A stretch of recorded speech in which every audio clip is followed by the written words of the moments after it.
Tommy, archaeology helps illuminate the Bible, but sometimes it even gives us insight into things that maybe aren't even mentioned in the scriptures. Right. Now, for example, we know that Joseph took his family back to Nazareth, but why would he do that? Why would he make that choice?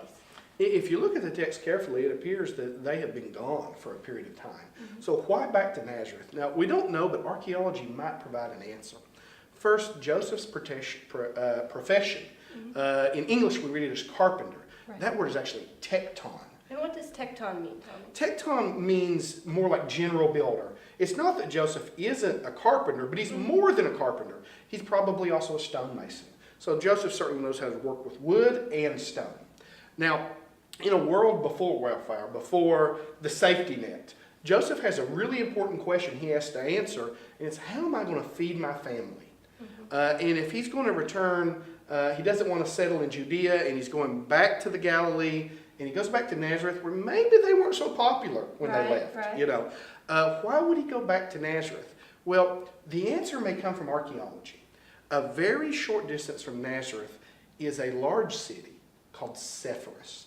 Now, Sepphoris was completely destroyed in the year 4 BC. Now, we've talked today about how Herod the Great died and the kingdom was split. Right. Well, his son Herod Antipas would inherit the Galilee, and he wanted a new capital. Ah.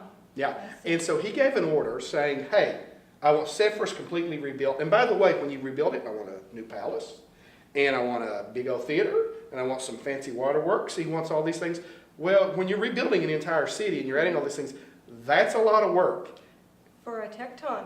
You got it. So if you're a builder like Joseph, that's a lot of work. So the answer may come in, hey, maybe we weren't so popular when we left Nazareth, but if we go back, Sepphoris, that's a short 1 hour walk away, I can feed my family for years. Mm-hmm. I can work for years. Mm-hmm.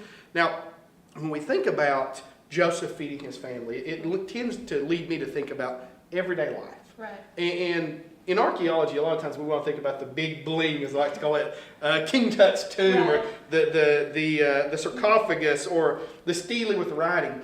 And maybe 100 years ago, that's the things archaeologists focus on. And while we still love to find those things, we are also today interested in everyday life, not just the 1%, but the everyday man. Mm-hmm. Now, there are some artifacts on display here today that bring that world to life. And I like to tell a story in my imagination, Tommy's imagination of how this works.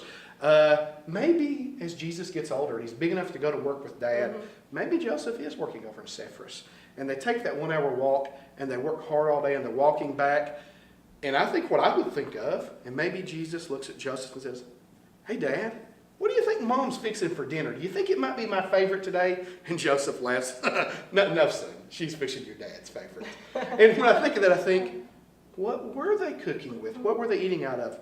And maybe you can answer the question at the exhibit here today. So on display, we have some very common everyday household dishes. In the back, we have some cooking pots, and this is what most cooking was done in. They might have cooked soups or stews or that kind of thing. And you can even see charring on the bottom of the pots. Those pots have been sitting in the fire. Those were actually used about 2,000 years ago, and the fire left their mark on them. And then in the front here, we have some shallow bowls or dishes. And this is common tableware. And they may have been drinking out of this taller bowl, and maybe in these shorter ones, they were sopping with their bread and picking up the soup on their piece of pita bread. What about that broken spoon there? Would Jesus likely have used something like that, Abigail?